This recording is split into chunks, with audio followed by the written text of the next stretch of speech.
नमस्ते। अगर आप कोपा के स्टूडेंट हैं तो ये क्लास आपके लिए है। इसमें हम पूरे कोपा के सिलेबस को स्टेप बाय स्टेप धीरे धीरे कवर करेंगे। तो आज ये हमारी पहली क्लास है कोपा की, जिसमें है कंप्यूटर का परिचय। सबसे पहला है कंप्यूटर का इंट्रोडक्शन। यहीं से हमारा सिलेबस स्टार्ट होता है फर्स्ट चैप्टर से। तो इसमें हम क्या क्या सीखने वाले हैं आज इस चैप्टर में, जब ये हमारा कंप्लीट हो जाएगा तो इसमें हम सीख जाएंगे कंप्यूटर की परिभाषा और उसका वर्गीकरण, उसके कमियां, उसके फ़ायदे, मतलब उसके एडवांटेज और डिसएडवांटेज, कंप्यूटर की हिस्ट्री, उसकी पीढ़ियाँ और वोल्टेज और करंट की मूल जानकारी। तो इस चैप्टर के अंदर हम ये सारी जानकारी सीखने वाले हैं। तो कंप्यूटर की परिभाषा, कंप्यूटर की परिभाषा क्या है? देखो, हमारे आईटीआई कोपा में परिभाषा एग्ज़ाम में पूछ सकते हैं या इससे रिलेटेड प्रश्न आ सकता है। तो है क्या ये? कंप्यूटर एक इलेक्ट्रॉनिक मशीन है। कंप्यूटर कैसी मशीन है? कंप्यूटर एक इलेक्ट्रॉनिक मशीन है जो क्या करती है? अपनी मेमोरी में स्टोर किए गए निर्देशों के कंट्रोल में काम करती है। तो कंप्यूटर क्या है? कंप्यूटर एक इलेक्ट्रॉनिक मशीन है जो अपनी मेमोरी में क्या स्टोर किए गए निर्देश, निर्देश क्या होते हैं? प्रोग्राम। क्या है? प्रोग्राम के कंट्रोल में काम करती है। ठीक है।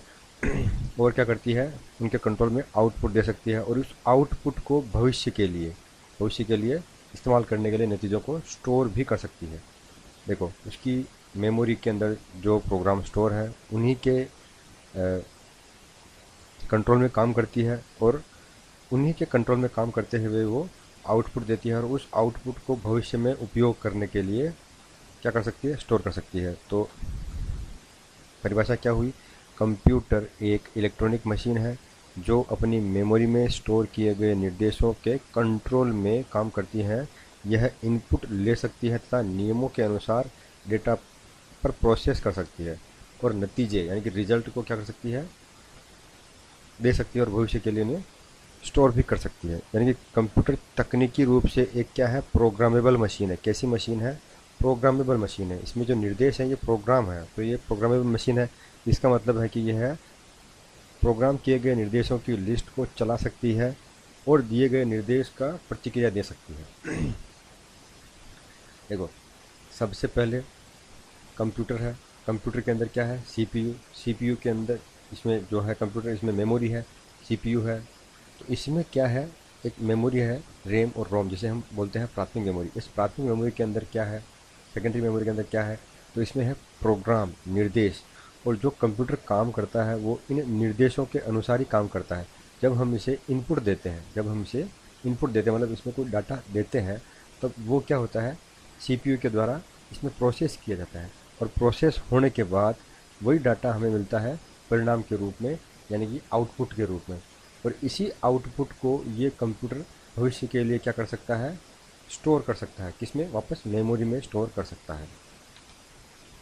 तो कंप्यूटर क्या करता है? तो कंप्यूटर इनपुट लेता है, निर्देशों के अनुसार प्रोसेस करता है और आउटपुट देता है और परिणाम को स्टोर करता है। यानी कि इनपुट प्रोसेस,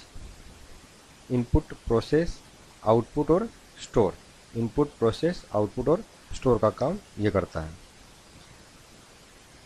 तो कंप्यूटर मशीन से स्मार्ट डिवाइस तक, आज जो कंप्यूटर हम देखते हैं, स्टार्टिंग में इस प्रकार के कंप्यूटर नहीं थे।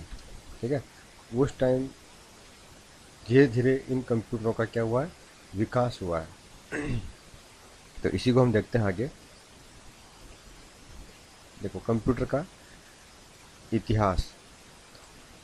चार्ल्स बेबेज और एनालिटिकल इंजन। चार्ल्स बेबेज ने एक मशीन बनाई थी जिसका नाम था एनालिटिकल इंजन। ठीक है। आज के कंप्यूटर कैसे काम करते हैं इसके सिद्धांत एक अंग्रेजी गणितज्ञ चार्ल्स बेबेज ने दिए थे। उन्होंने 1833 के आसपास एक एनालिटिकल इंजन नाम की क्या बनाई थी? मशीन बनाई थी। यह एक ऐसी मशीन थी जो सीमित तकनीक का इस्तेमाल करके कैलकुलेशन कर सकती थी।